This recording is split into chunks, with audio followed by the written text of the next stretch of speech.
स्वयंपाकघरातून भांड्यांचे आवाज येत होते. स्टीलचा डबा ओट्यावर जोरात आपटल्याचा आवाज झाला आणि त्यापाठोपाठ ताटल्या जमिनीवर पडल्या. किचनमध्ये काम करणारी स्वाती रागाने लालबुंद झाली होती. जणू ती आपला राग भांडे आपटून व्यक्त करत होती. स्वातीचा नवरा आनंद डोक्याला हात लावून हॉलमधल्या एका मोडक्या खुर्चीवर बसला होता.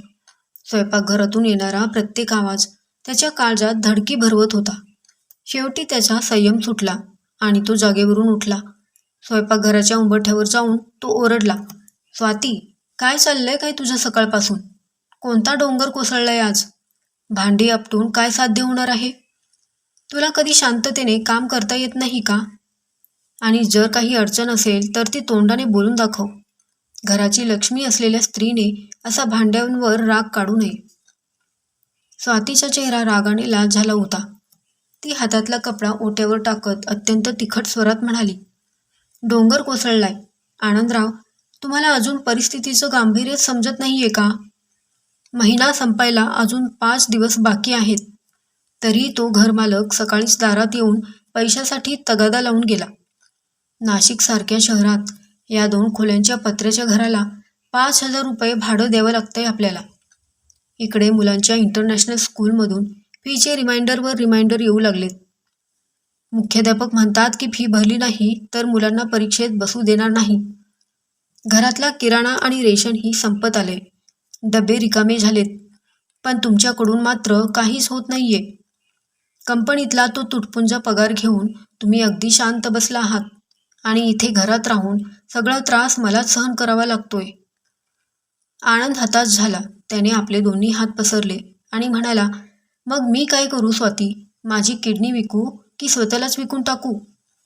मी हातपाय गाळून बसलोय का? मी प्रयत्न तर करतोय ना. कारखान्यात मी आता ओव्हरटाईम करायलाही सुरुवात केली आहे.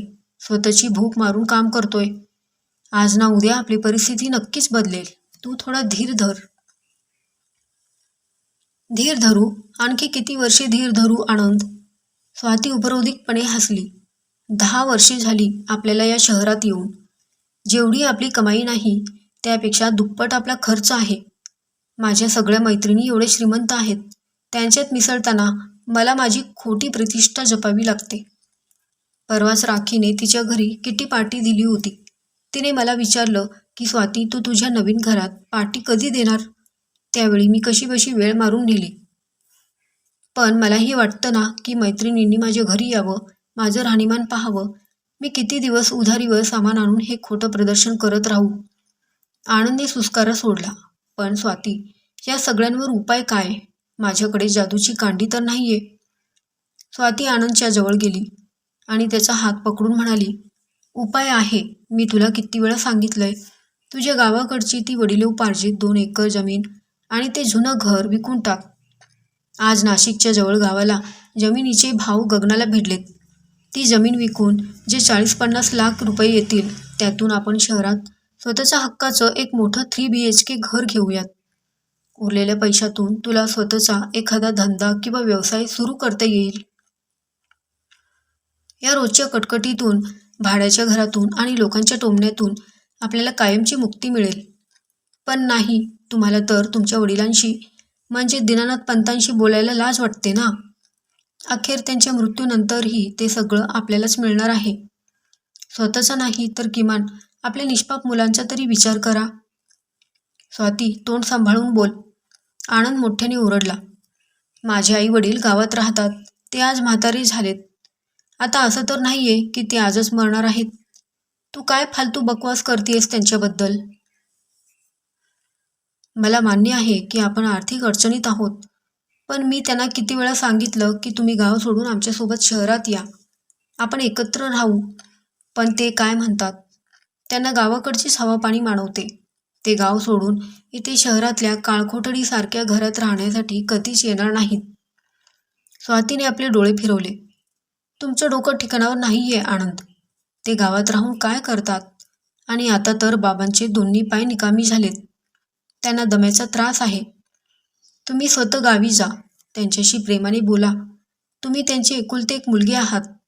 तुमचं बोलणं ऐकून त्यांचं मन नक्कीच वितळेल. एक काम करा, आता मुलांच्या हिवाळ्याच्या सुट्ट्या येत आहेत. आपण सर्वच जण 10 दिवसांसाठी गावाला जाऊयात. तिथल्या शेतात राहू.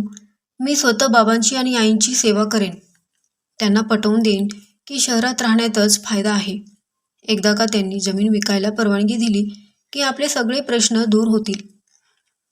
स्वाती मूळची एका गरीब कुटुंबातली होती, पण शहरात आल्यानंतर तिची स्वप्ने आणि तिची पैशांची हाव खूप मोठी झाली होती. तिला कोणत्याही परिस्थितीत स्वतःचा रुबाब समाजात निर्माण करायचा होता. त्यासाठी तिने हा सगळा डाव रचला होता. पुढच्या काही दिवसात आनंद, स्वाती आणि मुले गावी पोहोचले. एस.टी. बसमधून उतरून ते जेव्हा दीनानाथ पंतांच्या जुन्या घराच्या दारापाशी आले, तेव्हा स्वातीने चेहऱ्यावरच्या रागाचा मुखवटा बदलून तिथे एक गोड हसू आणलं. तिने दरवाजा ठोठावला. आनंदची आई विमलाबाईंनी दरवाजा उघडला. अचानक आपल्या मुलाला, सुनेला आणि नातवंडांना दारात उभं पाहून विमलाबाईंचा आणि खाटेवर बसलेल्या दीनानाथ पंतांचा आनंद गगनात मावेनासा झाला. दीनानाथ पंत काठीचा आधार घेत थोडे पुढे आले आणि म्हणाले, बेटा आनंद, सुनबाई, तुम्ही आम्हाला भेटायला आलात. खूप चांगलं केलं बाळा. नाहीतर शहरात गेलेल्या मुलाला आमच्यासारख्या वृद्ध आईवडिलांची आठवण काढायला वेळ तरी कुठे मिळतो. आनंद म्हणाला, बाबा, असं काही नाहीये. तुमची आठवण तर आम्हाला रोज येते, पण काय करू, कारखान्यात काम खूप जास्त असतं. सकाळी लवकर निघतो आणि रात्री उशिरा येतो. सुट्ट्याही मिळत नाहीत. पण यावेळी आम्ही सगळं काम बाजूला ठेवून तुम्हालाच भेटायला आलोय. स्वाती लगेच पुढे आली आणि तिने पंतांच्या पायाला स्पर्श करून नमस्कार केला. ती अत्यंत नम्र आवाजात म्हणाली, हो बाबा. आनंद तर नेहमीच सांगत असतात की बाबांची तब्येत ठीक नसते. म्हणूनच मीच हट्ट धरला की यावेळी सुट्ट्यांमध्ये आपण गावीच जायचं. आई, तुम्ही आता दगदग करू नका. मी आले आहे ना. स्वयंपाकघरातली सगळी कामं मीच करेन. तुम्ही फक्त आराम करा. विमलाबाईंच्या डोळ्यात आनंद अश्रू आले. त्या पंतांकडे पाहून म्हणाल्या, बघा, आपली सून किती गुणी आहे. तुम्ही तर उगीच मुलांना शहराची हवा लागली म्हणून टोमणे मारत असता. चला, तुम्ही हातपाय धुवून घ्या. मी छान चहा आणि नाश्ता बनवते. पुढचे 8 दिवस स्वातीने सासू सासऱ्यांची सेवा करण्याचा जणू काही विक्रमच केला. ती सकाळी लवकर उठायची, सडा रांगोळी करायची, सासूबाईंच्या पायाची मालिश करायची, तर कधी सासऱ्यांच्या डोक्याला तेल लावून द्यायची. आनंदही वडिलांसोबत शेतात फिरायला जाऊ लागला. गावातील लोकही आनंद आणि स्वातीचं हे वागणं पाहून दीनानाथ पंतांना म्हणू लागले, पंत, तुमचा आनंद आणि सून स्वाती खरंच खूप लायक आहेत हो. आजकाल शहरात गेलेली मुलं म्हाताऱ्या आईवडिलांना विचारतही नाहीत. पण तुमची सून बघा, किती मनापासून सेवा करते तुमची. लोकांच्या तोंडून हे ऐकून दीनानाथ पंतांचा ऊर अभिमानाने भरून आला. एक दिवस संध्याकाळी सर्वजण अंगणात एकत्र बसून जेवण करत होते. चांदणं पडलं होतं. वातावरण खूप शांत होतं. दीनानाथ पंतांनी आनंदला विचारलं, बेटा, शहरात तुमचं घर कसं आहे? किती खोल्या आहेत तिथे? आनंदने स्वातीकडे पाहिलं. स्वातीने डोळ्यानेच इशारा केला. आनंद एक सुस्कारा सोडून म्हणाला, काय सांगू बाबा, तिथे फक्त 2च लहान खोल्या आहेत. त्याच खोल्यात आम्ही स्वयंपाकघरही बनवले. बिचारी मुलं अभ्यासासाठी कधी छतावर तर कधी गल्लीत बसतात. रात्रीच्या वेळी एकाच खोलीत आम्हा सर्वांना झोपावं लागतं. त्यात त्या घरमालकाची रोजची कटकट असते. महिन्याचा अर्धा पगार भाड्यातच निघून जातो. कधी कधी तर मनात विचार येतो की आम्ही खावं कसं आणि जगावं कसं. हे ऐकून दीनानाथ पंतांचं काळीज हेलकावलं. ते विमलाबाईंकडे पाहत म्हणाले, हे तर खूप वाईट आहे. आनंद, स्वाती, आपण एक काम का करू नये? आपण हे गावातील घर आणि ही 2 एकर शेती विकून टाकूयात. त्या पैशातून तुम्ही शहरात एक मोठं सुंदर घर विकत घ्या. आपण सर्वजण तिथे एकत्र राहू. बघा, गेल्या 8 दिवसात मला तुमच्यासोबत किती सुख मिळालंय. आमच्या म्हातारपणात राहिलेलं थोडंफार आयुष्य तुमच्या सहवासात आम्हाला घालवता येईल. ज्या गोष्टीची स्वाती आणि आनंद मनापासून वाट पाहत होते, तीच गोष्ट स्वतः वडिलांनी समोरून बोलून दाखवली होती. तिच्या डोळ्यासमोर नाशिकमधला पॉश फ्लॅट, महागडे कपडे आणि मैत्रिणींमध्ये मिळणारा रुबाब फिरू लागला. स्वातीने लगेच हात जोडले आणि म्हणाली, बाबा, तुम्ही किती मोठा विचार केलात आमचा. आम्ही तुमचे हे उपकार आयुष्यभर विसरणार नाही. तुम्ही शहरात चला, आम्ही तुम्हाला डोक्यावर घेऊन नाचू. जमीन विकण्याचा निर्णय पक्का झाला. पण स्वातीच्या मनात चाललेला हा सगळा खेळ दीनानाथ पंतांना माहीत नव्हता. तिच्या या गोड मुखवट्यामागे एक भयंकर स्वार्थ लपलेला होता, जो शहरात पाऊल ठेवताच बाहेर येणार होता. गावाकडची जमीन 40 लाख रुपयांना विकून आणि तो सगळा पैसा आनंदच्या खात्यावर जमा करून स्वाती आणि आनंद मोठ्या उत्साहात नाशिकला परत आले. स्वातीचे पाय जमिनीवर पडत नव्हते. तिने तातडीने नाशिकच्या एका उच्चभ्रू वस्तीत 3 BHKचा आलिशान फ्लॅट बुक केला. पण या नव्या घरात पाऊल ठेवताच स्वातीने तिच्या चेहऱ्यावरचा गुणी सुनेचा मुखवटा उतरवून फेकला. दीनानाथ पंत आणि विमलाबाई शहरात सुखाचे दिवस मिळतील या आशेने आले होते, पण त्यांना पुढे काय भोगावे लागणार होते याचा त्यांनी स्वप्नात देखील विचार केला नव्हता. नवीन फ्लॅटमध्ये स्वातीने त्यांना घराच्या सर्वात कोपऱ्यातली अंधारी आणि लहान खोली दिली. इतकंच नाही तर 2च दिवसात तिने कामाच्या बाईला काढून टाकलं आणि स्वतःच्या पायाने नीट चालताही न येणाऱ्या दीनानाथ पंतांना आणि विमलाबाईंना घरातल्या नोकरासारखं राबवायला सुरुवात केली. काठी टेकवत विमलाबाई आणि दीनानाथ पंत कपडे धुण्यापासून ते भाजी आणण्यापर्यंतची सगळी कामं करू लागले. आनंद हे सगळं पाहत होता, पण स्वातीच्या कोर्टाच्या आणि घर सोडून जाण्याच्या धमक्यांना घाबरून तो स्वतः हतबल झाला होता. एक दिवस स्वाती तिच्या मैत्रिणीसोबत मॉलमध्ये फिरण्यासाठी मुंबईला निघाली होती. जाता जाता ती पंतांना म्हणाली, आम्ही 2 दिवसांसाठी बाहेर चाललोय. घर नीट सांभाळा आणि हो, परत आल्यावर तुमची रवानगी पंढरपूरच्या एका वृद्धाश्रमात करायची व्यवस्था केली आहे. तिथे तुम्हाला तुमच्यासारखेच भरपूर म्हातारे मिळतील. पंतांनी शांतपणे विचारलं, आनंदची याला संमती आहे का? स्वाती हसून म्हणाली, माझ्या शब्दाबाहेर जायची त्याची हिंमत नाही. 2 दिवसांनी जेव्हा स्वाती आणि आनंद मुंबईहून परत आले तेव्हा त्यांना मोठा धक्का बसला. त्यांच्या ते पॉश फ्लॅटच्या मुख्य दाराला एक मोठं कुलूप होतं आणि स्वाती आनंदचं सगळं सामान घराबाहेर दारात काढून ठेवलं होतं. हे काय चाललंय? आपल्या घराला कुलूप का? स्वातीने संतापाने ओढून विचारलं. तेवढ्यात लिफ्टमधून दीनानाथ पंत बाहेर आले. आज त्यांच्या हातात काठी नव्हती. ते अगदी ताठ उभे होते. त्यांच्यासोबत गावातील त्यांचे बालमित्र सखाराम पाटील आणि एक वकीलही होते. वकिलांनी पुढे येत एक कायदेशीर नोटीस स्वातीच्या हातात दिली आणि सांगितले, हे घर दीनानाथ पंतांच्या मालकीचं आहे आणि तुम्हाला या घरात राहण्याचा कोणताही अधिकार नाही. स्वाती उपरोधिकपणे हसली. काही हे काय सांगताय? पैसे माझ्या नवऱ्याच्या खात्यातून गेलेत. घर आमच्या मालकीचं आहे. तेव्हा सखाराम पाटील कडक आवाजात म्हणाले, सुनबाई, जरा कायद्याची कागदपत्र नीट वाचा. जो पैसा आनंदच्या खात्यात आला तो दीनानाथ पंतांच्या वडिलोपार्जित जमिनीचा होता. कायद्यानुसार तो पैसा ज्याचा मालमत्ता त्याचीच असते. आम्ही आधीच कोर्टातून आदेश आणला आहे की मुलाने आणि सुनेने फसवणूक करून हा पैसा बळकावला आहे. आणि सर्वात महत्त्वाची गोष्ट, आनंदने टॅक्स वाचवण्यासाठी या घराची खरेदी दीनानाथ पंतांच्या नावे पॉवर ऑफ अटर्नी ठेवून केली होती. त्यामुळे कायदेशीर मालक मीच आहे. दीनानाथ पंत शांत पण वज्रासारख्या कडक आवाजात म्हणाले, आनंद, स्वाती, तुम्ही आम्हाला अनाथ आश्रमात पाठवणार होता ना? आता तुम्ही दोघं या क्षणी इथून चालते व्हा. स्वातीचा सगळा माज एका झटक्यात उतरला. आनंदने रडत बाबांचे पाय धरले, पण दीनानाथ पंतांनी एक शब्दही न बोलता दरवाजा आतून बंद करून घेतला. आनंद आणि स्वाती अचानक रस्त्यावर आले होते आणि आता त्यांना एका लहान चाळीत भाड्याने राहणे भाग पडले. तिथेच स्वातीला तिच्या कर्माची खरी जाणीव झाली. नाशिकच्या त्या छोट्याशा चाळीत राहून आता वर्ष उलटून गेलं होतं. स्वाती आणि आनंदचे दिवस पूर्णपणे बदलले होते. पैशाचा माज उतरला होता आणि त्याची जागा आता पश्चातापाने घेतली होती. स्वाती चाळीतल्या गरीब मुलांना शिकवणी घ्यायची आणि आनंदने एका साध्या दुकानात नोकरी पत्करली होती. ते दोघेही रोज रात्री स्वतःच्या हाताने बनवलेला डब्बा दीनानाथ पंतांच्या आलिशान फ्लॅटच्या दाराबाहेर ठेवून यायचे. पंत कधीच दरवाजा उघडत नव्हते, पण स्वाती बाहेरून चौकटीला नमस्कार करून निघून जायची. त्या रात्री नाशिकमध्ये ढगफुटीसारखा मुसळधार पाऊस पडत होता. विजा कडकडत होत्या आणि सोसाट्याचा वारा सुटला होता. स्वाती नेहमीप्रमाणे रात्रीचा डबा घेऊन पंतांच्या घरापाशी आली. तिने बेल वाजवली, पण आतून काहीच आवाज आला नाही.